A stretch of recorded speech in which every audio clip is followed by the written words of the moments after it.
Hello बच्चों. So today we are going to start our chapter number 2. Is matter around us pure?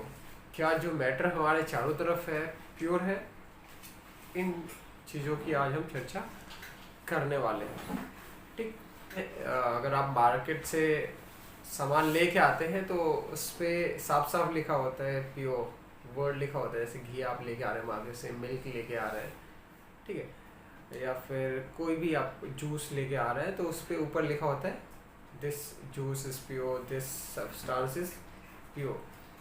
Actually जो वहाँ pure word है वो आम human being के लिए, मीन्स हमारे आप के लिए प्योर है. लेकिन एक साइंटिस्ट से पूछोगे क्या ये जूस या फिर मिल्क या फिर जो भी घी आ रहा है वो प्योर है, तो साइंटिस्ट बोलेगा ना, it is not a pure. तो साइंटिस्ट के लिए जो प्योर वर्ड है वो डिफरेंट है और एक नॉर्मल पर्सन के लिए प्योर वर्ड जो है वो डिफरेंट है ना. देखो साइंटिस्ट क्या बोलते हैं, प्योर सब्सटेंस वही है जिसमें केवल एक ही तरीके के पार्टिकल्स हो, वही प्योर कहलाएगा. लेकिन हम लोग ये समझते हैं कि अगर कोई चीज़ थोड़ी देर पहले बना है और बैक्टीरियल वायरल फ्री है तो उसको हम प्योर बोलते हैं. जैसे आप लोग नींबू पानी घर पे बनाते हो तो हम लोग क्या बोलते हैं, कोई भी आता मेहमान तो उसको देते, वो नहीं पी रहा होता तो बोलते पी लो प्योर है ना. लेकिन अगर साइंटिस्ट को नींबू पानी दे के बोलोगे प्योर है तो वो बोलेगा no, it is not a pure, it is impure. तो साइंस की लैंग्वेज में प्योर का मतलब अलग कुछ होता है. क्या अलग होता है? प्योर का मतलब होता है ऐसे सब्सटेंसेस जो एक ही तरीके के पार्टिकल्स के बने होते हैं, उन्हें प्योर कहते हैं. अब सोचो अगर नींबू पानी है, लेमनेड है, तो उसमें क्या क्या नींबू होता है, पानी तो होगा इटसेल्फ, उसके साथ साथ नमक होगा और शुगर भी हम लोग कभी कभी ऐड कर देते हैं. तो देखो इसमें क्या एक ही के पार्टिकल है? क्या पानी के ही, वाटर के ही पार्टिकल है? नहीं, वाटर के भी पार्टिकल्स है. वाटर के साथ मिनरल्स भी कुछ रहे होंगे, उसके साथ साथ हमने नींबू डाला रस, उसके पार्टिकल्स आए, शुगर के पार्टिकल आए, सॉल्ट के पार्टिकल आए, तो वो प्योर नहीं रह गया. तो साइंटिस्ट के अकॉर्डिंग प्योर क्या होता है? ऐसे सब्सटेंसेस जो एक ही तरीके के पार्टिकल्स के बने हो वो कहलाएंगे प्योर सब्सटेंस. ठीक है, तो हम लिख लेंगे पहला पॉइंट, अकॉर्डिंग टू साइंटिस्ट के अकॉर्डिंग क्या होता है प्योर? सब्सटेंसेस, लिख लो, pure substances are made up of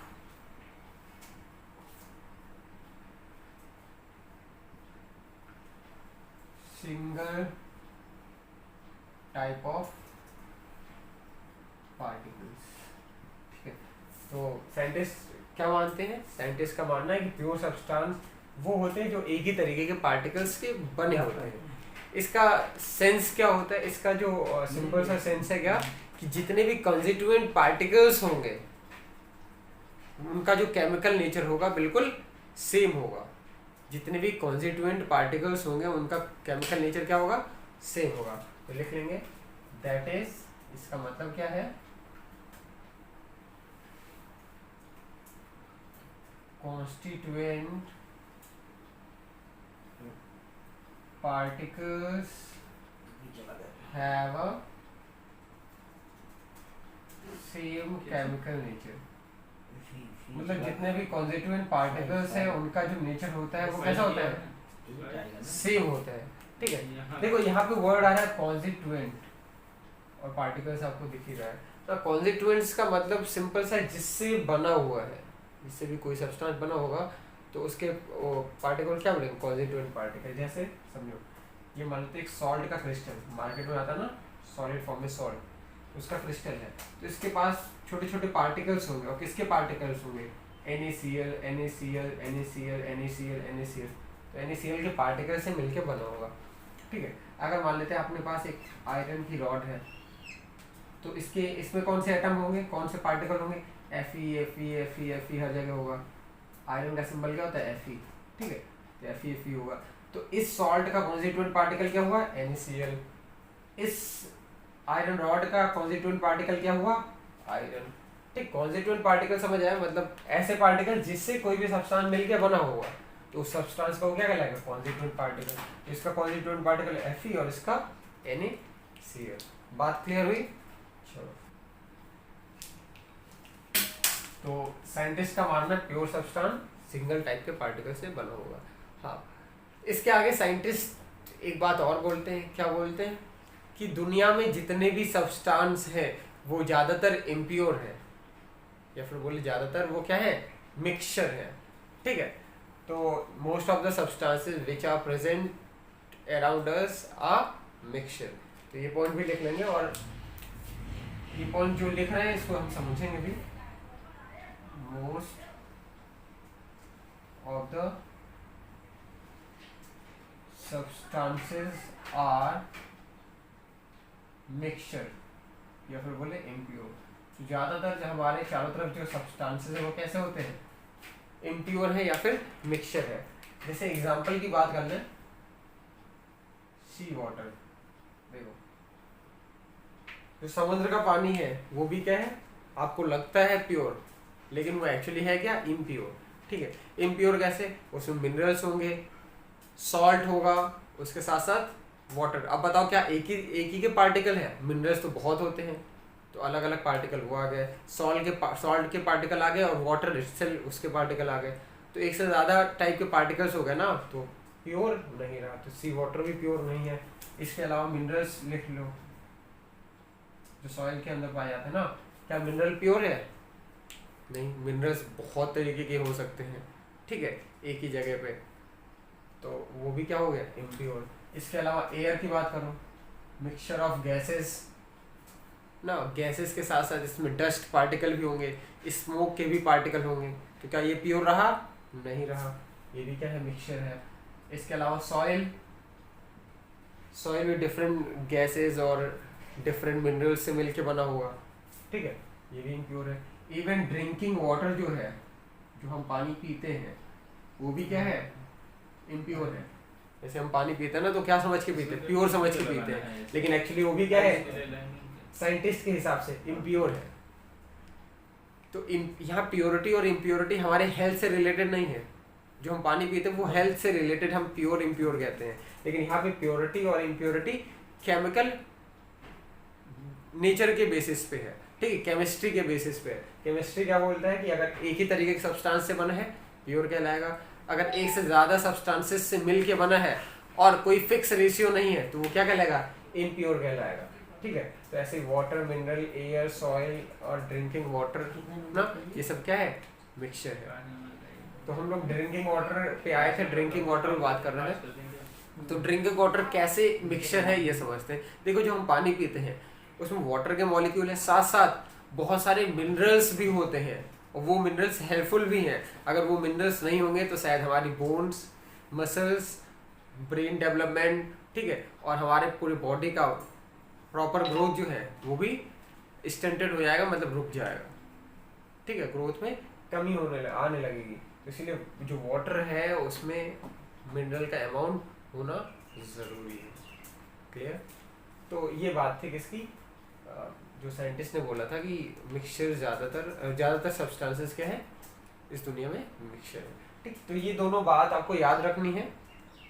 इसके आगे फिर बात करें कि मैटर, तो मैटर के क्लासिफिकेशन को हमने पहले फर्स्ट चैप्टर में देख रखा है। दो बेसिस थे, एक फिजिकल बेसिस था और दूसरा केमिकल बेसिस था। तो फिजिकल नेचर के बेसिस पे अलग अलग सॉलिड, लिक्विड, गैस और बोस, आइंस्टीन, कंडेंसेट ना, ये सब देखा था। फिर केमिकल नेचर में हमने देखा था कि दो तरीके के सब्सटेंसेस थे, प्योर सब्सटेंसेस और मिक्सचर। तो वही हम पढ़ने वाले हैं यहाँ पे। तो मैटर को दो पार्ट में डिवाइड किया गया, किसके बेसिस पे, on the basis of chemical nature. ठीक है, केमिकल नेचर के बेसिस पे दो तरीके का है,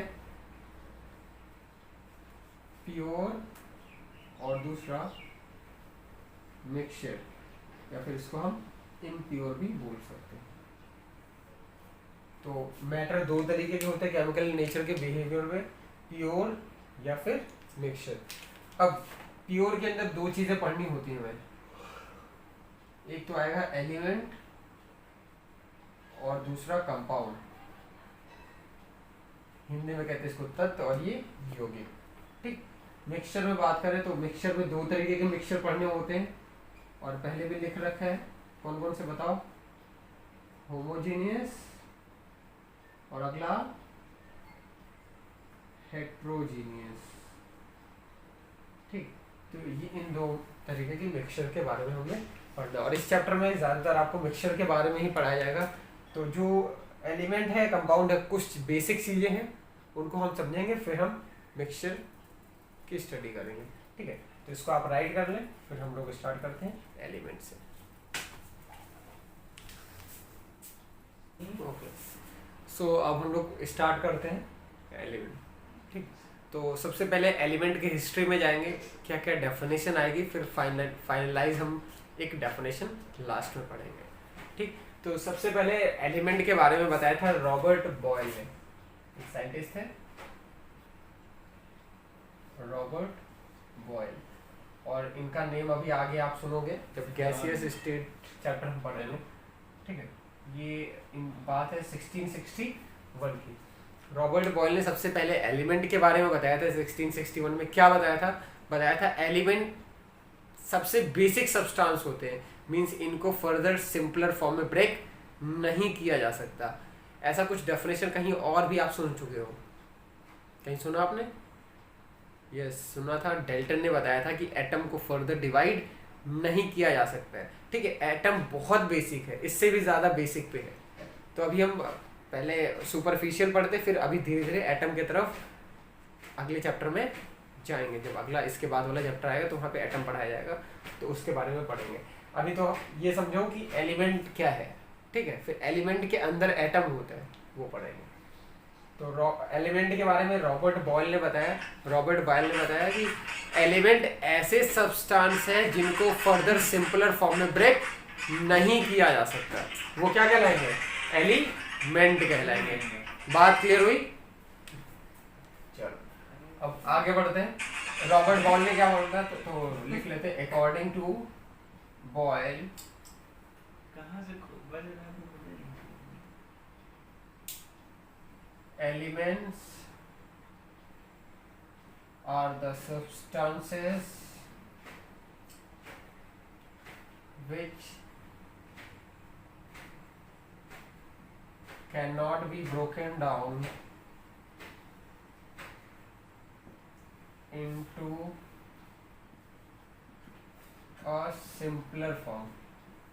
एलिमेंट ऐसे सब्सटेंसेस हैं जिनको फर्दर सिंपलर फॉर्म में तोड़ा नहीं जा सकता है, वो क्या होते हैं? एलिमेंट। ठीक है, ये सबसे पहले बताया था रॉबर्ट बॉयल ने। इसके बाद फिर आए साइंटिस्ट एंटोन लैवोसियर। ठीक है, जो एंटोन लैवोसियर थे उन्होंने इस डेफिनेशन को थोड़ा सा मॉडिफाई किया। जो इतनी डेफिनेशन थी, elements are the substances which can not be broken down into further simpler form. ठीक है, ये बिल्कुल सही डेफिनेशन थी और अभी आज तक भी चल रही है। ठीक है, ये डेफिनेशन गलत नहीं थी, बस लैवोसियर आए, थोड़ा सा चेंजेस किया। चेंजेस क्या किया? इसके आगे कुछ लाइनें बढ़ा दी। क्या बढ़ा दिया? कि elements are neither broken down into a simpler form and nor created from a simpler substance. Means ना तो इसको तोड़ा जा सकता सिंपल फॉर्म में, ना तो इसको सिंपल सब्सटेंसेस से मिला के बनाया जा सकता है। क्लियर हुई बात? तो अब लिख लेते हैं अगले साइंटिस्ट। एंटोन लैवोसियर। ठीक है, एंटोन लैवोसियर। ये जो एंटोन लैवोसियर है, इनकी कुछ खास बात है, इनको कुछ बोला जाता है, वो लिख लेते हैं। इनको बोला जाता है फादर ऑफ केमिस्ट्री। साइंस के 3 पार्ट है ना, फिजिक्स, केमिस्ट्री, बायोलॉजी। तो केमिस्ट्री के फादर कौन है? Antoine Lavoisier. ठीक है, एंटोनी लैवोसियर। तो Antoine Lavoisier father of chemistry. इसमें इन्होंने बोला क्या था, देख लेते हैं। अकॉर्डिंग टू लैवोसियर,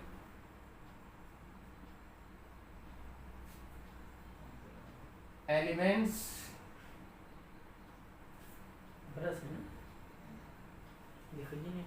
neither be उसको हटा दे।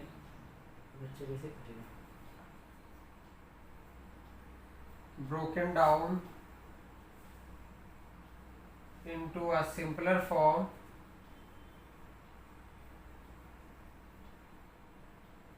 and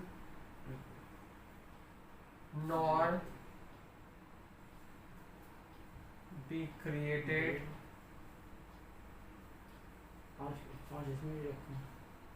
from two or more simpler substances by a chemical or physical reaction. ठीक है, तो इन्होंने क्या बताया कि एलिमेंट्स को ना तो सिंपलर फॉर्म में तोड़ा जा सकता है और ना उनको दो सिंपलर मॉलिक्यूल्स या बोले सब्सटेंसेस को जोड़ के बनाया जा सकता है। और कौन सी प्रोसेस, वो चाहे वो केमिकल रिएक्शन के थ्रू या फिजिकल रिएक्शन की बात करें, ना तो इनको केमिकल रिएक्शन से ना ही फिजिकल रिएक्शन से तोड़ा जा सकता है और ना ही इनको जोड़ के बनाया जा सकता है। क्लियर होगी बात? तो ये थी एंटोनी लेवोशियर की बात। क्लियर हुई बात? अब इसके आगे हम लोग कुछ एग्जाम्पल देखते हैं, इनके डेफिनेशन को हम थोड़ा सही मानते हुए अब एग्जाम्पल की तरफ बढ़ते हैं और समझते हैं जो इन्होंने ये बात बोली कि ये सही है। और देखते हैं इन्होंने एग्जाम्पल में बताया क्या, बताया कि जो हाइड्रोजन है ये एक एलिमेंट है। ठीक है, हाइड्रोजन एक एलिमेंट है, इसको फर्दर तोड़ा नहीं जा सकता है, चाहे आप हीट दे के तोड़ना चाहे, चाहे आप लाइट दे के तोड़ना चाहे, और जिस भी तरीके से आप ब्रेक करते हैं, कोई भी टेक्निक आप लगा देंगे, लेकिन ये हाइड्रोजन ब्रेक होने वाला नहीं है। तो हाइड्रोजन को इन्होंने क्या बोला था, एलिमेंट। लिख लेंगे hydrogen can not B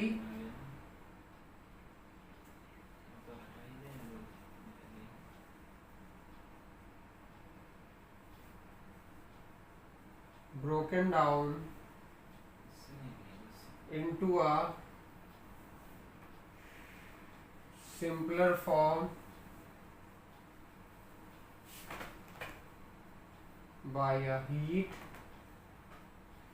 light, etc. ठीक है, हाइड्रोजन को हम सिंपलर फॉर्म में ब्रेक नहीं कर सकते, चाहे हीट से आप ब्रेक करना चाहे, चाहे लाइट से, या कोई भी टेक्निक आप लगा के अगर ब्रेक करना चाहते हो तो ब्रेक नहीं होगा। इसका मतलब ये क्या है, हाइड्रोजन एलिमेंट है। क्लियर? इसके अलावा आप कार्बन लिख लें, ये भी एलिमेंट है। ठीक है, नाइट्रोजन ये भी एलिमेंट। मैं नाइट्रोजन गैस की बात नहीं कर रहा हूँ, मैं नाइट्रोजन केवल बोल रहा हूँ, हाइड्रोजन गैस की बात नहीं की, मैं हाइड्रोजन केवल बोल रहा हूँ ना। तो इस बात को आप क्लियर रखिएगा, जब गैस लगा देंगे तो कुछ अलग हो जाएगा। क्या अलग होगा अभी आगे देखेंगे हम लोग। ठीक, इसके अलावा आयरन हो गया, ठीक है, बहुत सारे सोडियम हो गया, ये सब सारी चीजें क्या है, एलिमेंट है, एक्सेट्रा। ठीक, ये एलिमेंट है। अब अगर इन दोनों से हम कंक्लूजन निकाले तो कंक्लूजन क्या निकला, कंक्लूजन ये निकला, पहले तो एलिमेंट एक प्योर सब्सटेंस है, दूसरा ये एक ही टाइप के पार्टिकल से मिलके बना होगा। ठीक है, तो एलिमेंट्स क्या है, elements are the pure substances which are made up of same type of particles, जिसमें केवल एक ही टाइप के पार्टिकल्स हो। ठीक है, पार्टिकल्स की जगह हम एटम वर्ड भी यूज कर सकते हैं, जिसमें सेम टाइप के पार्टिकल हो या फिर सेम टाइप के एटम हो। क्लियर हुई बात? तो इसको राइट कर ले, फिर हम क्या हुआ आगे उसको राइट कराते हैं।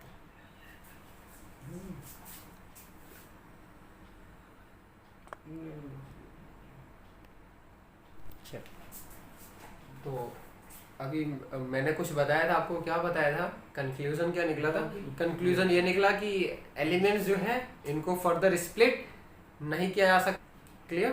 तो इसको हम राइट कर लेंगे।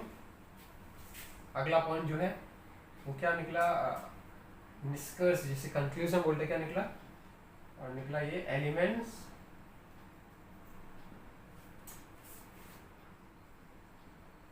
Can not B split into two or more substances,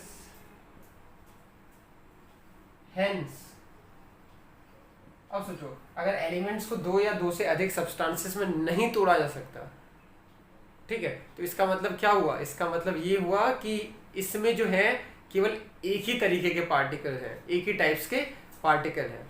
clear हो रही बात? हेंस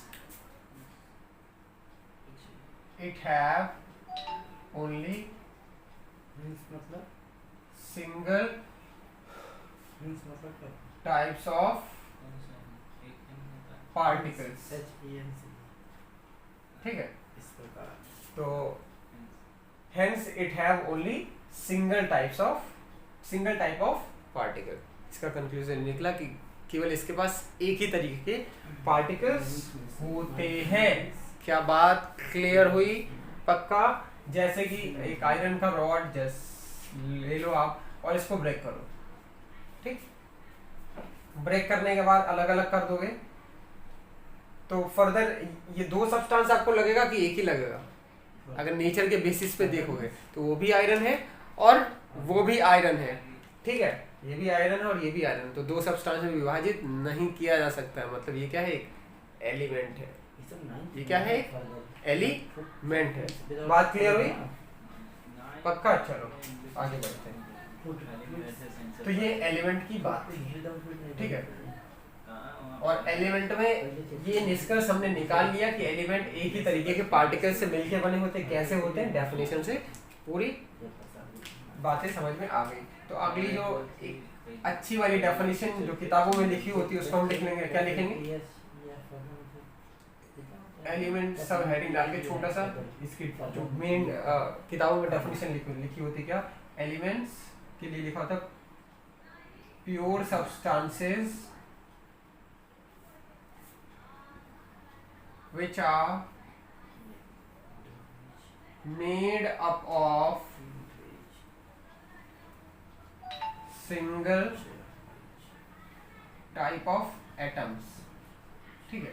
अब पार्टिकल्स को तुम एटम बोल सकते हो या फिर पार्टिकल बोल लो, ठीक। इसके पहले वाले चैप्टर में जब हमने देखा था सॉलिड लिक्विड गैस, तो उसमें देखा था ना बीच में पार्टिकल्स, सब में पार्टिकल्स, मैटर के अंदर पार्टिकल्स होते थे ना, और उन पार्टिकल्स को हम एटम भी बोल सकते। तो एलिमेंट की डेफिनेशन क्या बनी? Elements are the pure substances which are having only single type of atom, ठीक है, जिसके पास केवल एक ही तरीके के एटम्स होते हैं, वो क्या कहलाते हैं? एलिमेंट कहलाते हैं। एग्जाम्पल हमने पहले भी लिख लिया था और अभी एम्पल ऑफ एग्जाम्पल हम देखने वाले हैं, ठीक। अब ये जो एलिमेंट टर्म है इसका यूज कहाँ करते हैं? इसका यूज हम लोग करते हैं पीरियोडिक टेबल में।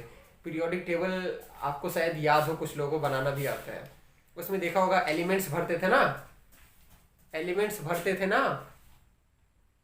क्या बोला मैंने?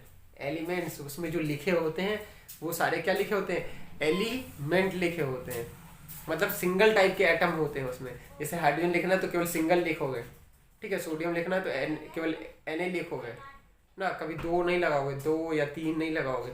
जैसे नाइट्रोजन लिखना है तो केवल N लिखोगे, N2 नहीं लगाओगे, N2 लगाओगे तो एलिमेंट नहीं रह जाएगा क्योंकि उसको तोड़ सकते हो।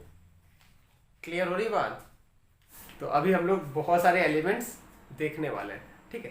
तो सबसे पहले देखते हैं कि एलिमेंट्स जो है स्टेट के बेसिस पे तीन तरीके के हो सकते हैं, सॉलिड, लिक्विड और गैस। या फिर सिंपल सा बोले कि एलिमेंट्स जो है तीनों स्टेट में पाए जा सकते हैं, सॉलिड में भी, लिक्विड में भी और गैसियस स्टेट में भी।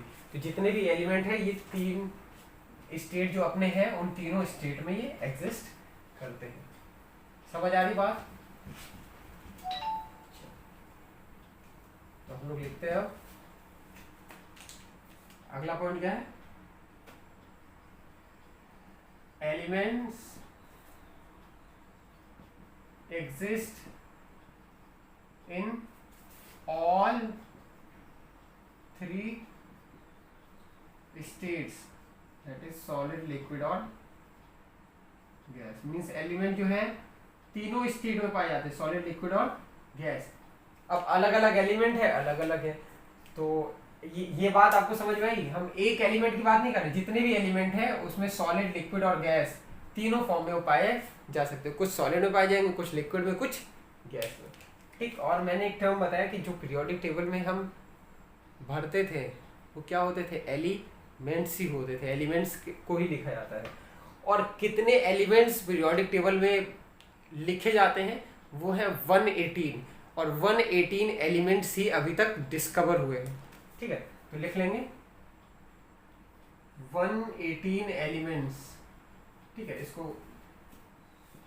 के भी में लिख लेंगे 118 elements has been discovered in which 92 are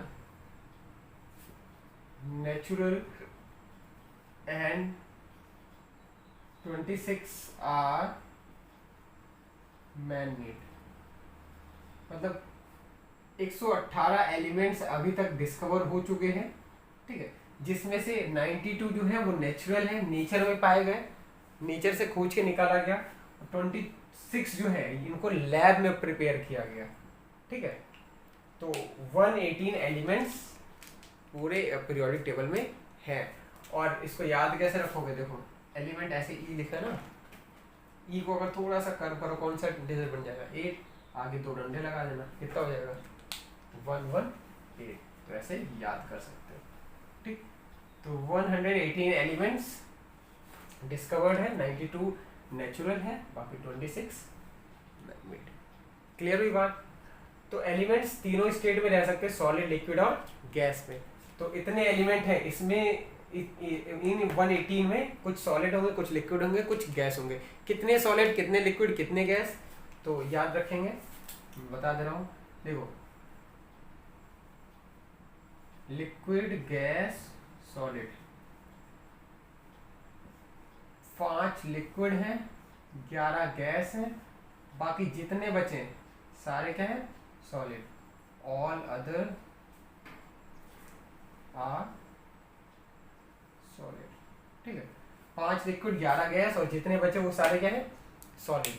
कौन कौन से लिक्विड हैं, सीजियम, फ्रांसियम, ये सिंबल है। देखो एलिमेंट्स का नाम बड़े बड़े है ना, सिंबल का यूज हम करते ताकि हम आराम से उसको छोटी सी जगह में राइट कर पाए। जैसे सीजियम अगर लिखते बड़ा हो जाता ना, CS लगा दिया, हो गया। फ्रांसियम हो गया, सीजियम, फ्रांसियम। इसके अलावा मरकरी, इसके बारे में तो बहुत पहले से पढ़ रखा आपने। मरकरी जो है किस फॉर्म में होता है, लिक्विड फॉर्म में होता है रूम टेम्परेचर, इसीलिए हम उसको थर्मामीटर में यूज करते हैं। ठीक, अगला है गैलियम।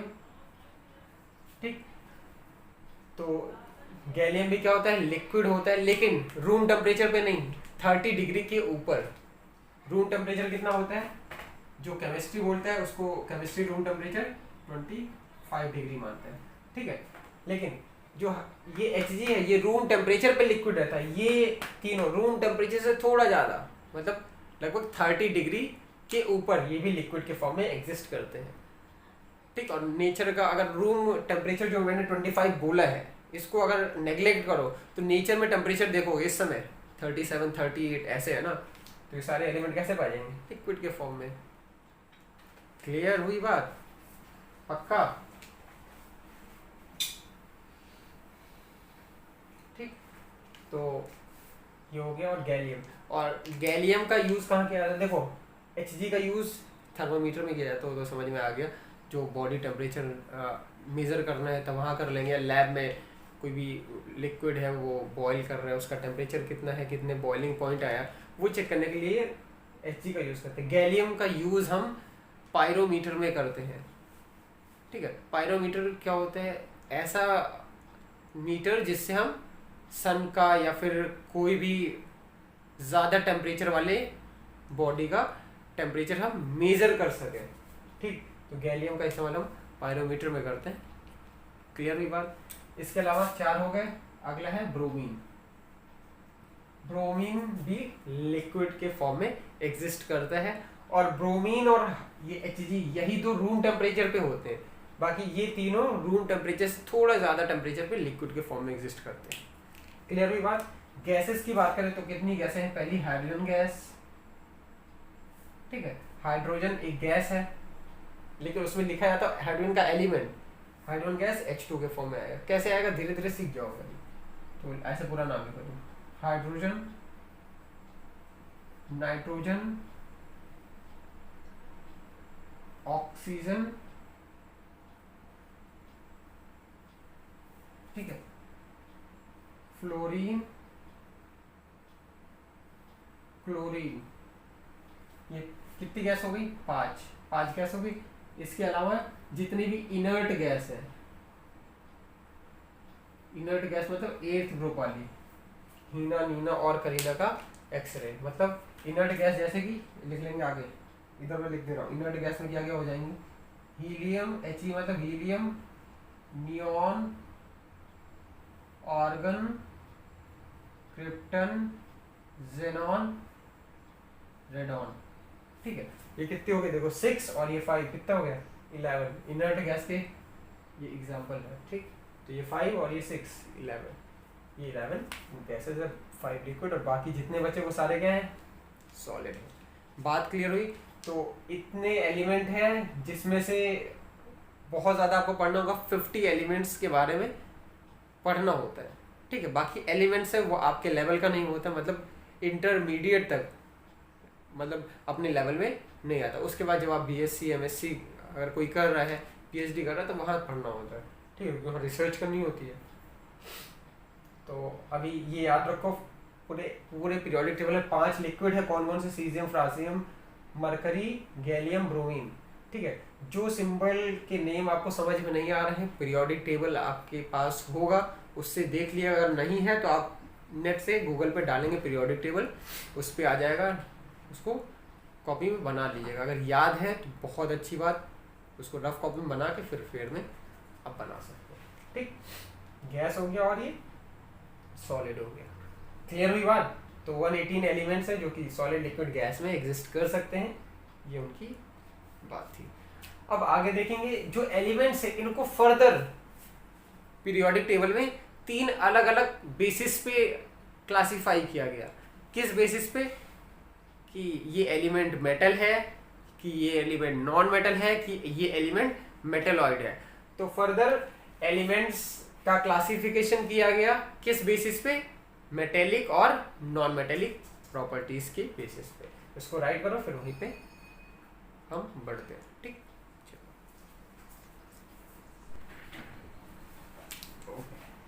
सो अब हम लोग देखेंगे क्या? Classification of element. एलिमेंट को किस बेसिस पे क्लासिफाई किया गया और किन किन ग्रुप्स में क्लासिफाई किया गया। तो देखो, मेटेलिक और नॉन मेटेलिक की प्रॉपर्टीज के बेसिस पे इनको 3 ग्रुप में डिवाइड किया गया, ठीक है। जिनके अंदर मेटल जैसी प्रॉपर्टी है उनको मेटल्स बोला गया, जिनके अंदर नॉन मेटेलिक प्रॉपर्टी है उनको नॉन मेटल बोला गया, और जिनके अंदर मेटल और नॉन मेटल की बीच की प्रॉपर्टी है, मतलब कुछ प्रॉपर्टी मेटल की, कुछ नॉन मेटल की, ना तो वो पूरे मेटल है ना वो पूरे नॉन मेटल है, तो उनको मेटेलॉइड्स के अंदर रख दिया गया। बात क्लियर हुई? चलो मेटल्स की प्रॉपर्टी की हम डिस्कशन कर लेते हैं कि क्या क्या प्रॉपर्टीज होगी मेटल्स की और कैसे हम मेटल को पहचानेंगे। देखो, सबसे पहले प्रॉपर्टी मेटल के अंदर लस्टर होता है। मेटल जो होते हैं कैसे होते हैं? लस्टरस होते हैं। Metals are lustrous. लस्टरस मतलब शाइनी। जितने मेटल होंगे चमकदार होंगे, शाइन करेंगे, ठीक है, शाइनी होंगे। शाइनी नेचर के जितने भी चीजें होंगी वो सारी क्या कहलाएंगी? मेटल कहलाएंगी। क्लियर हो रही बात? तो मेटल के अंदर पहली प्रॉपर्टी कौन थी? लस्टरस की, ठीक है। अगला क्या होगा? मेटल्स आर, सोच के बताओ, गुड कंडक्टर ऑफ किसके किसके? Heat and electricity. मतलब हीट और इलेक्ट्रिसिटी के क्या होते हैं? ये गुड कंडक्टर होते हैं। कौन?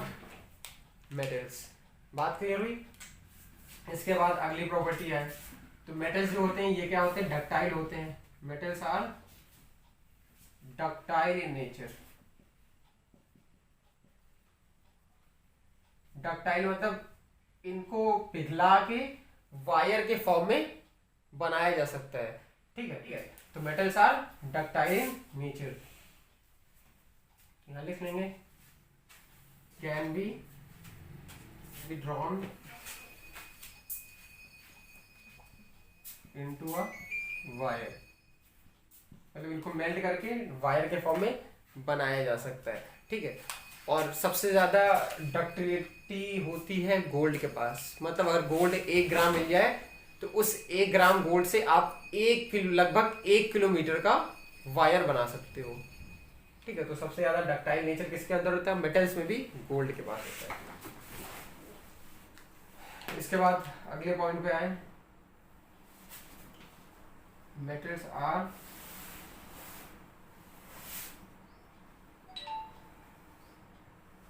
मेलेबल। ठीक है, तो डक्टाइल हमने बात कर ली, मेलेबल अभी बताया था मैंने, मेटल मेलेबल और डक्टाइल होते हैं। मेलेबल मतलब उनको मार मार के, पीट पीट के थिन सीड्स के फॉर्म में बना सकते हो, मतलब वो ब्रेक नहीं होंगे। मतलब अगर मेटल को आप पीट रहे हो तो चिपटा होके सीड के फॉर्म में बन जाएगा, कभी वो ब्रेक नहीं होगा। ठीक है, लेकिन अगर प्लास्टिक वहीं पे लोगे तो उसको पीटोगे तो क्या होगा? उसको अगर बहुत ज़्यादा पीट रहे हो तो आराम से टूट के बिखर जाएगा, कभी वो थिन शीट के फॉर्म में नहीं बनेगा, तो वो मेटल नहीं होगा। तो मेटल जो होगा उसके पास मेलेबल, मेटल्स कैसे होंगे? मेलेबल मतलब मेलेबिलिटी होगी। मेलेबिलिटी मतलब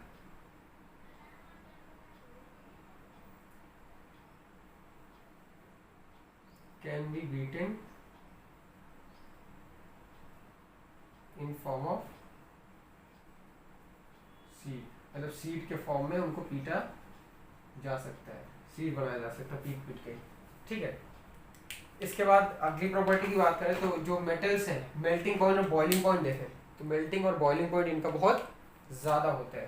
तो लिख लेंगे metals have high melting and boiling point. क्या आपको याद है मैंने बताया था सबसे ज़्यादा मेल्टिंग पॉइंट कौन से मेटल का होता है? ये मैंने मेल्टिंग पढ़ाया था। यस, किसका होता है? टंगस्टन का होता है। कितना? 3316 डिग्री सेल्सियस, 1316 समथिंग होता है डिग्री सेल्सियस में। ठीक है, तो ये मेटल का मेल्टिंग और बॉइलिंग पॉइंट हो गया। इसके आगे मेटल्स जो होते हैं इनकी डेंसिटी भी हाई होती है। मेटल डेंसर होते हैं, मतलब इनका घनत्व तो क्या होता है? ज़्यादा, इसीलिए वाटर में जब भी मेटल कोई भी रखोगे तो आराम से क्या हो जाएगा? डूब जाएगा। लगभग सारे मेटल्स की डेंसिटी बहुत ज़्यादा होती और सब्सटेंसेस के मुकाबले। लिख लेंगे मेटल्स आर, या फिर लिख लो मेटल्स हैव हाई डेंसिटी। ठीक है, लिख सकते थे metals are denser, more denser than other substances, वो लिखो, या फिर एज सिंपल लिख लो metals have high density. High density होता है। इसके अलावा सबसे खास बात जो है, मेटल्स जो होते हैं इनके पास प्रॉपर्टी होती है सोनरस की। सोनरस मतलब ये गोंग लाइक साउंड प्रोड्यूस करते हैं। गोंग मतलब घंटे जैसा, जैसे होता नहीं है गूंजने की आवाज़ जैसा। कभी भी मेटल को पीटोगे या फिर उसको गिराओगे तो गूंजने जैसी आवाज़ आती ना, तो मेटल्स कैसे होते हैं? सोनरस। देखेंगे मेटल्स आर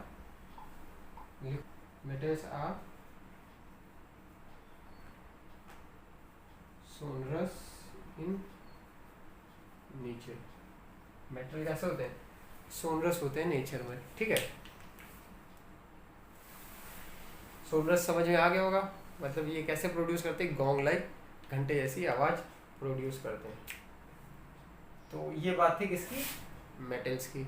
अब इसके आगे हम लोग बढ़े किसके तरफ? नॉन मेटल की तरफ। तो नॉन मेटल इनके जस्ट उल्टे होते हैं। ठीक है, इसमें लस्टर की प्रॉपर्टी होगी, उसके पास लस्टरस प्रॉपर्टी नहीं होगी। ये good conductor of heat electricity होंगे, वो इंसुलेटर होंगे। ये डक्टाइल नेचर के होंगे, वो डक्टाइल नहीं होते हैं।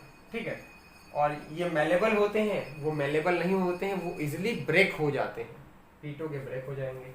इनकी melting point, boiling point high, उनका लो।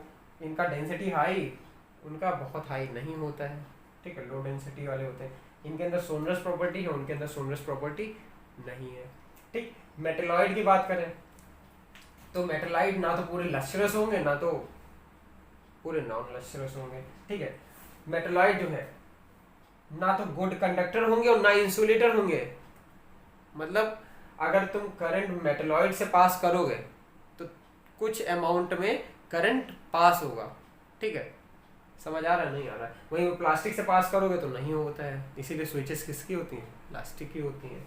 ठीक, ये डक्टाइल पूरे डक्टाइल नहीं होते, मतलब थोड़ी प्रॉपर्टी इनकी होगी थोड़ी प्रॉपर्टी उनकी होगी।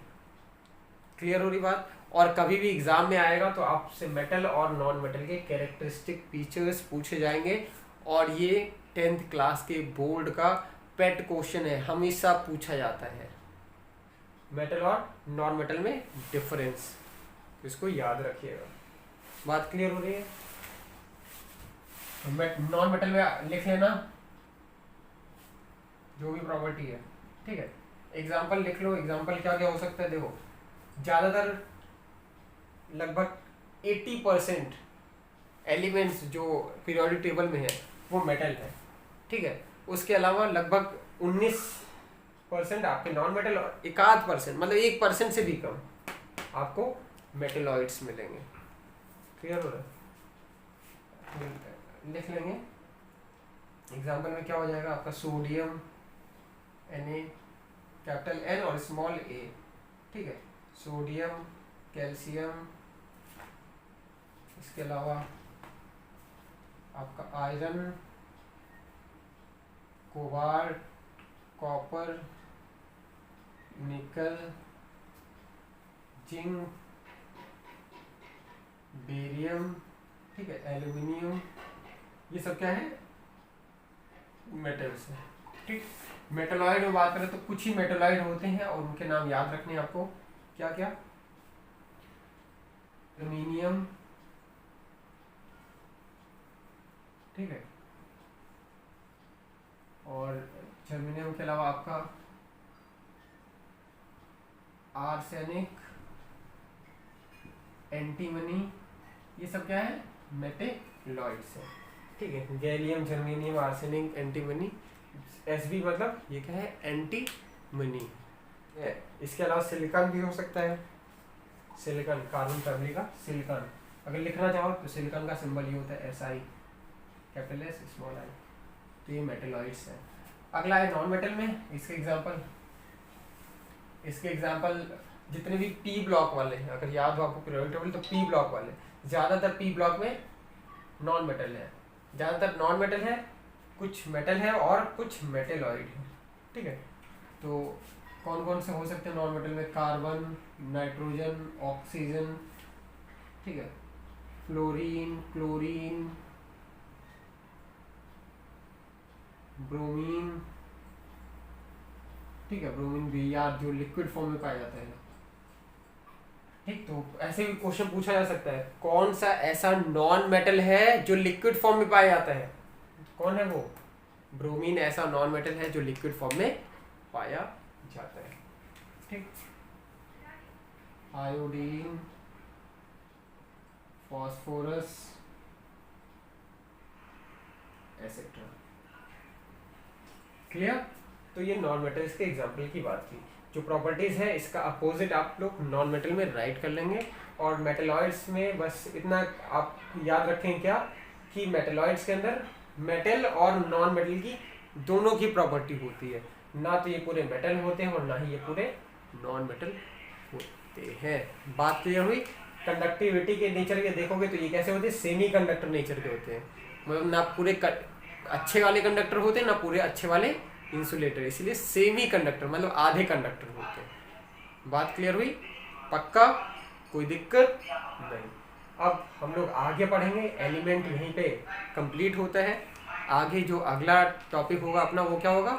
प्योर में एलिमेंट कंप्लीट हुआ, अगला होगा कंपाउंड। कंपाउंड को हम लोग अगले लेक्चर में देखेंगे। ठीक है, थैंक यू।